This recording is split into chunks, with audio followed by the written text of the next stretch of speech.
la CEDEAO des États à la CEDEAO des peuples, la vision à l'horizon 2020 de l'espace communautaire est confrontée à des difficultés sur le terrain. Le Burkina Faso, qui est chargé du suivi des protocoles sur la libre circulation des personnes et des biens, le droit de résidence et d'établissement, poursuit ses activités d'information et de sensibilisation. Les corps de contrôle de l'aéroport international de Ouagadougou ont bénéficié d'une session de formation ce mercredi. Et puis des exemples d'intégration sous-régionale réussis à découvrir dans ce journal. Kevin et Ousmane, deux jeunes venus respectivement de la Côte d'Ivoire et du Tchad pour poursuivre leurs études au Burkina Faso. Ils s'y sentent tellement bien qu'ils envisagent s'y établir. Bonsoir et bienvenue à tous. Avant de développer ces titres, voyons ce qui fait l'actualité au sein du gouvernement. Un remaniement ministériel est-il en cours, oui ou non? La question a été posée au porte-parole du gouvernement à l'issue du Conseil des ministres de ce mercredi. Une réunion qui a vu l'adoption de plusieurs décrets. Les détails avec Abdou Razak Traoré. Dans la presse et sur les réseaux sociaux, les débats font rage. Un remaniement ministériel imminent. Au sein du gouvernement, c'est la sérénité et la question n'est pas d'actualité. C'est son porte-parole Rémi Fulgence Danjounou qui le dit ce 24 janvier après le Conseil des ministres. Vous savez, nous, comme je l'ai déjà dit plusieurs fois, vous avez 19 millions de Burkinabés, une trentaine de personnes qui sont appelées à servir. C'est une opportunité, c'est une chance de le faire et nous les ministres nous le faisons sans penser à un potentiel remaniement. De la même façon que nous avons été appelés à servir, si nous devons partir, nous partirons avec le sentiment d'avoir fait le meilleur de nous-mêmes. Et cette question n'est jamais à l'ordre du jour d'un Conseil des ministres. Un Conseil des ministres qui a également fait le point des négociations avec les différents syndicats en lutte pour l'amélioration de leurs conditions de vie et de travail. Des grèves en cours, les différents ministres ont fait le point au Conseil, le Premier ministre également s'est exprimé là-dessus. Le gouvernement reste attaché donc aux discussions, à tout ce qui concerne à la fois la question du SINCHA, la question de l'éducation nationale, la question également de la police avec les syndicats des policiers. Les discussions se poursuivent et nous espérons véritablement que des éléments probants sortiront donc des rencontres qui se tiendront encore cette semaine. À ce traditionnelle rencontre des membres du gouvernement, il a aussi été question d'adoption de décrets relatifs au statut de personnel paramilitaire.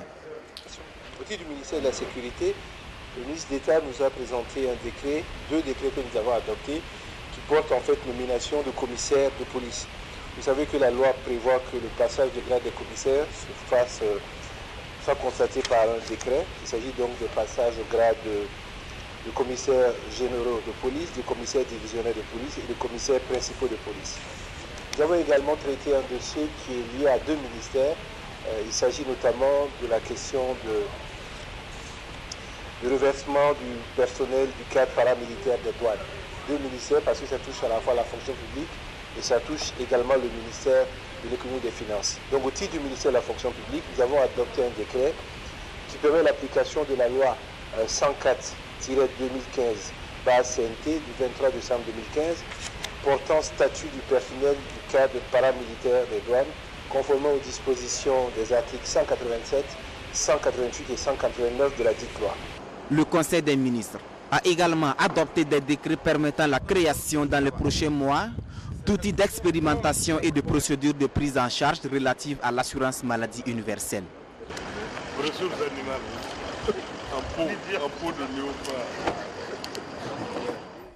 Le ministre de la Défense nationale et des anciens combattants Jean-Claude Bouda a pris part le 15 janvier dernier à Paris à une importante rencontre des ministres de la Défense du G5 Sahel. Il était assisté du chef d'état-major général des armées, le général Oumarou Sadou. À l'invitation de la ministre française des armées, Florence Parly, l'opérationnalisation de la force conjointe du G5 Sahel a été davantage affinée dans la capitale française. La correspondance de Drissa Dao et Romain Auguste Bambara. La force conjointe du G5 Sahel se construit pas à pas. À Paris, ministre de la Défense et chef d'état-major des armées, en présence des donateurs, ont esquissé une feuille de route et un calendrier des opérations. Avant les politiques, ce sont les militaires qui ont donné le ton. Il s'agissait pour nous de définir clairement quels sont les rôles, quelles sont un peu les composantes de l'aspect du contrôle opérationnel qui a été donné au commandant de la force. Il était question aussi de définir le rôle des commandants de FISO par rapport au commandant de la force. Il s'agit aussi de baliser un peu le statut de la force. Le Burkina Faso réaffirme sa volonté à engager ses troupes à ses frontières tout en prenant les mesures nécessaires pour garantir la sécurité intérieure. Il s'agit pour nous de prendre en compte aussi bien les missions qui seront assurées par les unités nationales sur le territoire national et celles qui seront confiées au bataillon du G5 Sahel. À la rencontre de Paris, Jean-Claude Bouda a salué l'engagement des pays contributeurs, tant au niveau bilatéral qu'au niveau multilatéral. C'est une rencontre qui a permis d'enregistrer des avancées importantes dans le cadre de l'opérationnalisation de la force conjointe du G5 Sahel. C'est aussi l'occasion pour moi de remercier le président français, Emmanuel Macron, pour tous les efforts qu'il déploie pour que nous puissions effectivement mener un combat sans merci contre le terrorisme dans la bande sahélo-saharienne. Alors que la rencontre de Paris se tenait, une opération conjointe était menée sur le terrain. C'est dire tout l'engagement et la détermination à sécuriser pour de bon cette partie du Sahel. Et le Burkina Faso qui entend jouer pleinement son rôle dans le processus d'intégration régionale et sous-régionale. Le suivi des protocoles sur la libre circulation des personnes et des biens, le droit de résidence et d'établissement dans l'espace CEDEAO lui incombe depuis 2013. La charité bien ordonnée commençant par soi-même, il veut lever sur son territoire les entraves à cette libre circulation des personnes et des biens. C'est tout le sens de l'atelier d'information et de sensibilisation organisé ce mercredi au profit des corps de contrôle de l'aéroport international de Ouagadougou. Natacha Ouedraogo. La libre circulation des personnes et des biens. Ce pilier du processus d'intégration au sein de l'espace CEDEAO qui rencontre pourtant des difficultés dans sa mise en œuvre. Persistance de pratiques anormales sur les corridors, perception de frais illicites et des tracasseries qui compromettent le droit d'entrée, terrorisme et criminalité transnationale, autant de failles. Ces problèmes sont surtout dus à la méconnaissance des textes par les acteurs concernés. D'où le sens de cet atelier d'information et de sensibilisation sur la libre circulation des personnes et des biens au profit des corps de contrôle de l'aéroport international de Ouagadougou.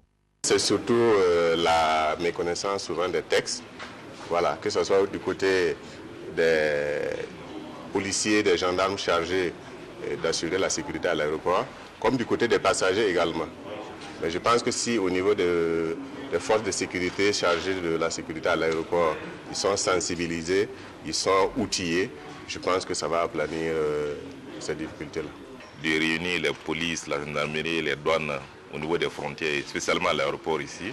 C'est un thème aussi important que sur la libre circulation des personnes, des biens. Et vraiment, c'est une initiative qui est très heureuse. Et vous savez bien que la CEDEAO a été créée pour ça, pour que les hommes et les personnes appartenant à la communauté puissent circuler en toute quiétude, traverser les frontières de manière à ce que l'activité économique soit vraiment assez prometteuse et vivante.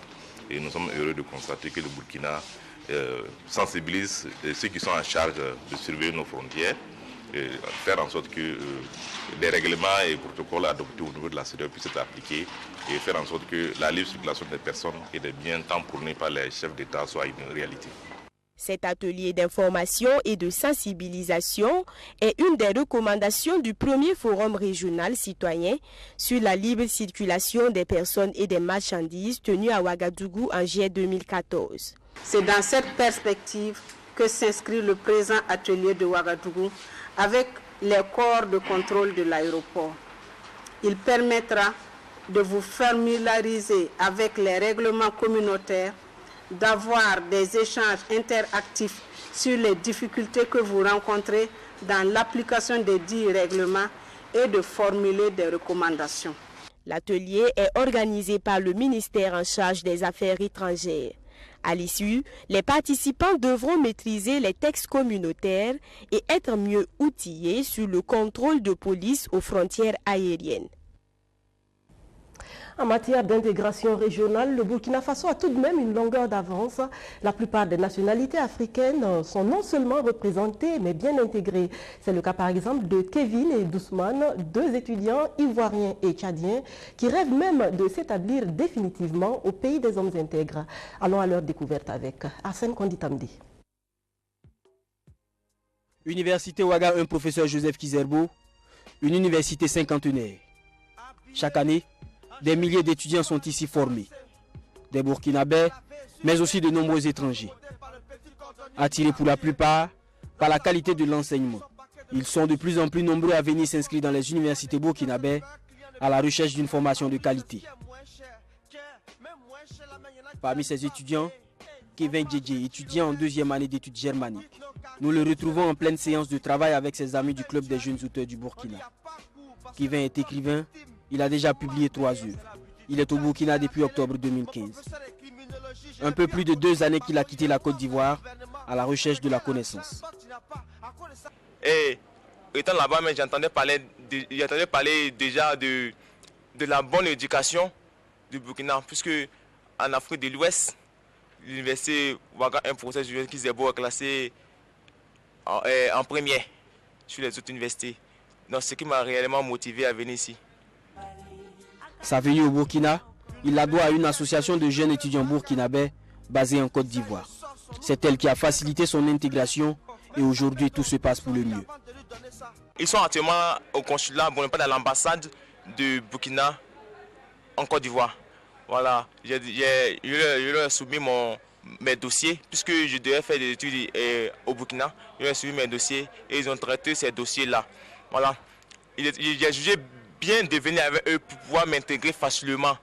Voilà, puisque lorsque tu quittes un autre pays pour un autre pays, en réalité, même si c'est un pays francophone, mais c'est pas facile.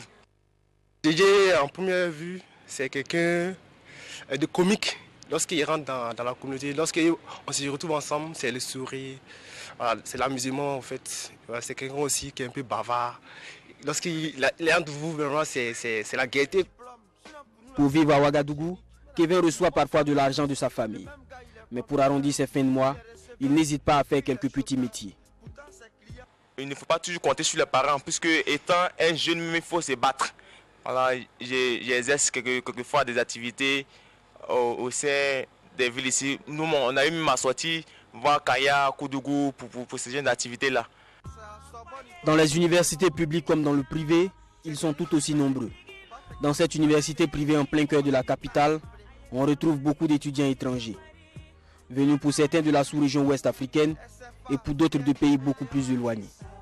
Dans cette classe de communication, il est 7h15 et Ousmane et ses camarades attendent le début des cours. Dans cette université, ce sont environ 350 étudiants tchadiens qui sont inscrits. Pour s'inscrire ici, Ousmane a parcouru plus de 2200 km, la distance qui sépare son pays, le Tchad, du Burkina Faso. Attiré lui aussi par la qualité de l'enseignement burkinabé. Nous avons choisi le Burkina d'abord, c'est le système éducatif même du Burkina Faso qui a motivé notre choix exactement. Ici, l'année scolaire n'est pas trop perturbée. Donc, il y a beaucoup de professeurs agrégés qui sont à l'enseignement, qui sont disponibles et qui peuvent tenir les étudiants. Aussi, il peut dire le système LMD aussi, qui offre un avantage pour les étudiants aussi. Attiré par la qualité de l'enseignement burkinabé, oui, mais aussi par le coût de la vie. En 2017, son pays, le Tchad, figurait selon certaines estimations dans le top 5 des pays les plus chers d'Afrique. Compte tenu aussi du coût de la vie qui est abordable ici aussi. Depuis son arrivée au Burkina il y a 3 années, le jeune étudiant a réussi son intégration. Il est délégué général de sa classe et ses camarades apprécient sa manière de gérer les choses. Depuis la première année, Ousmane a toujours été quelqu'un qui vient en aide aux gens. Dès qu'on a un petit problème sur une leçon qu'on n'a pas compris, il nous vient en aide pour mieux nous expliquer les parties qu'on n'a pas compris. Et je ne l'ai jamais vu se fâcher avec quelqu'un ou se bagarrer avec quelqu'un. Et ça fait 3 ans qu'on est dans la même classe. La collaboration, c'est très parfaite, quoi, je peux dire. Donc, les gens sont très sympas ici. Et les gens aiment trop les étrangers, ils sont très sociables. Kevin et Ousmane, deux étudiants qui sans se connaître, sont arrivés au Burkina attirés par la même chose, la qualité du système éducatif burkinabé. Un système décrié à l'intérieur et pourtant apprécié de l'extérieur. Après leurs études, ces deux étudiants n'excluent pas de s'installer définitivement au pays des hommes intègres. Rentrée solennelle dans les instituts de l'université Ouaga 2 qui ne connaissent pas de chevauchement des années académiques à l'IUFIC ce 23 janvier. Du nouveau, au lieu d'un discours inaugural, la rentrée a été marquée par une session de formation. Safiatou Balima, Arsène Konditamdi. La responsabilité sociétale des entreprises au cœur de la rentrée académique de l'Institut universitaire de formation initiale et continue, IUFIC. 3 jours de formation pour familiariser les participants au concept de la responsabilité sociétale des entreprises et au reporting. Quand vous allez par exemple dans les structures minières, la question de la responsabilité de l'entreprise vis-à-vis de la préservation de l'environnement, vis-à-vis des sociétés et des populations qui vivent dans la société, etc. Ça, c'est des questions fondamentales qu'il faut prendre en compte. Et aujourd'hui, vous ne pouvez plus avoir un projet solide et finançable sans aborder de façon professionnelle la question de la responsabilité sociétale.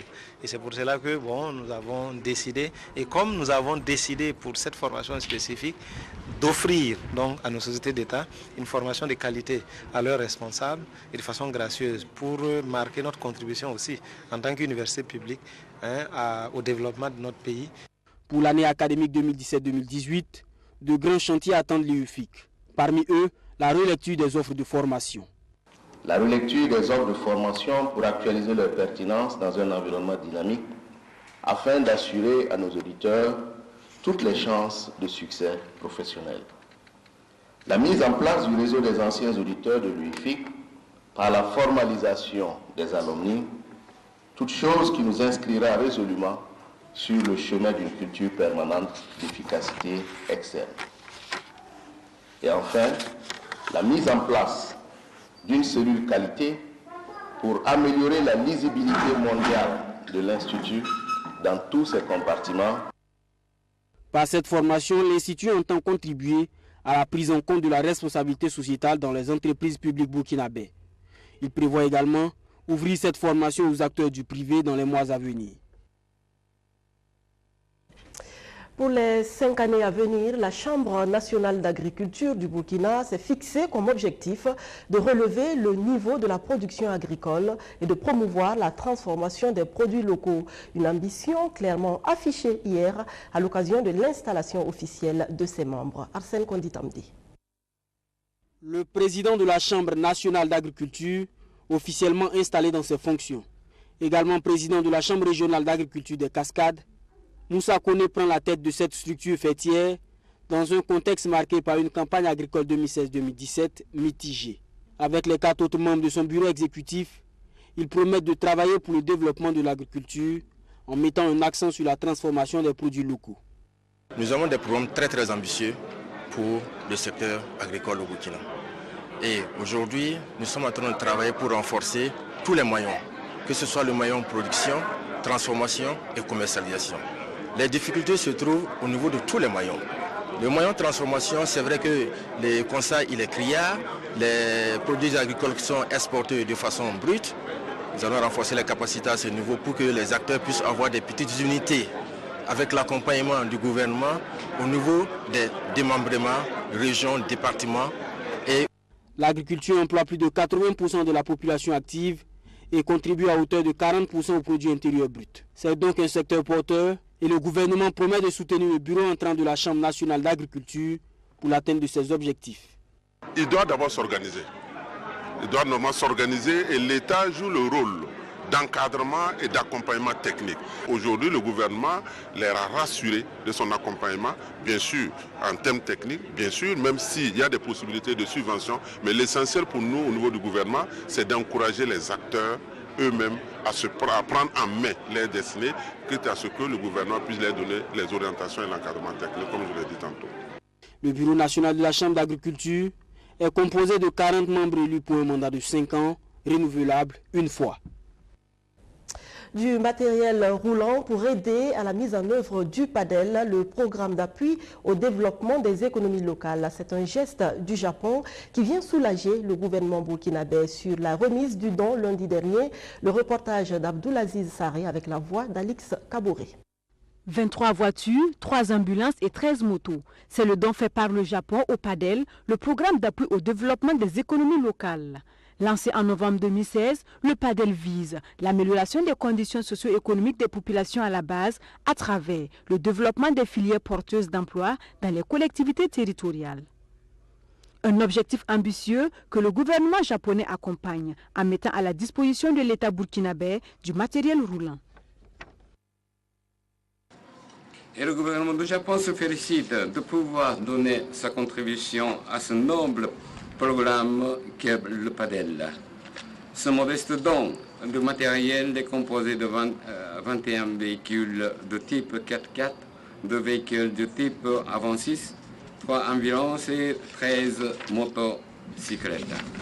En soutenant le PADEL, le Japon entend contribuer à l'atteinte des ambitieux objectifs de PNDES, dont l'axe 3 est de dynamiser les secteurs porteurs pour l'économie et les emplois. Le ministre de l'Économie, des Finances et du Développement a vivement salué le geste du donateur. Pour elle, ce don du gouvernement japonais marque d'une pierre blanche la vie du programme en lui donnant des moyens de prendre son envol pour aller vers les populations et les aider à relever le défi du développement. Excellence, Monsieur l'ambassadeur, je voudrais ici, au nom du peuple burkinabé, au nom des communautés bénéficiaires, vous témoigner toute la reconnaissance du peuple burkinabé donc à l'endroit du Japon, de son gouvernement et du peuple japonais. Cet appui d'autant plus précieux que vous avez été avec le PNUD les premiers à avoir spontanément cru en ce projet et décidé de nous accompagner. Soyez-en remerciés. La secrétaire d'État en charge de l'aménagement du territoire indique qu'avec ce don, la mise en œuvre du PADEL ne peut que réussir. L'activité de ce matin est donc l'une des nombreuses activités qui avaient été planifiées et qui était donc de pouvoir acquérir du matériel roulant, de pouvoir donc offrir des ambulances à des communes qui avaient exprimé le besoin et aussi de construire des points d'eau et des CSPS pour des communes qui avaient exprimé le besoin. Donc nous sommes vraiment dans la joie de pouvoir donc accueillir ces véhicules et de pouvoir en tout cas être d'appoint pour pouvoir mettre en œuvre de manière très réussie le programme qui a été lancé par son Excellence. Pour Tamotsu Ikezaki, le Burkina Faso est en passe de devenir le Japon d'Afrique si on donne aux populations les moyens de participer à l'économie nationale. Avec la construction de leur petit marché, les populations de Teyoko peuvent mieux participer à l'économie nationale. Et c'est à leur chef, Nabakuga de Teyoko, qu'elles doivent ce qui sonne comme la fin de leur souffrance. Safiatou Balima, Arsène Konditamdi. Les populations du village de Teyoko vivaient un calvaire. Il fallait parcourir des dizaines de kilomètres pour s'approvisionner en marchandises. Ce village de la commune rurale de Koubri est à 25 km de Ouagadougou. Depuis ce 21 janvier, tout le monde pousse un ouf de soulagement. Teyoko a son petit marché.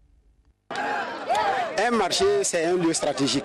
Avec la création de ce yard, et nous allons réduire un peu le chômage parce que vous-même vous voyez que les femmes qui ont eu des hangars vont faire leur activité de revenus et ça va permettre le développement de la commune et puis du village tout entier, surtout à la population de Naparaptongoué et ceux de Teyoko en particulier. Il a jugé nécessaire pour nous de créer ce petit marché pour favoriser l'accès de beaucoup de choses et puis créer d'emplois pour nos femmes et d'autres femmes et puis les jeunes. Cela va nous faciliter la tâche. Nous n'allons plus nous déplacer à Ouagadougou pour nous approvisionner. Avec ce petit marché, fini l'oisiveté. Nous allons pouvoir nous occuper pendant la saison sèche en y vendant des marchandises. Ce petit marché est un don de Nababoulga, chef du village de Teyoko. Au total, 250 hangars et 42 boutiques ont été construits d'une valeur de plus de 2 millions de francs CFA. À l'occasion de l'ouverture officielle de ce petit marché, des jeux de société ont été organisés avec à la clé des récompenses. La force mentale est parfois plus importante que celle physique. Elle ne s'acquiert pas en soulevant des poids, mais en parvenant à se remettre debout soi-même à chaque fois qu'on est projeté à terre. Je vous souhaite un mental d'acier. À demain.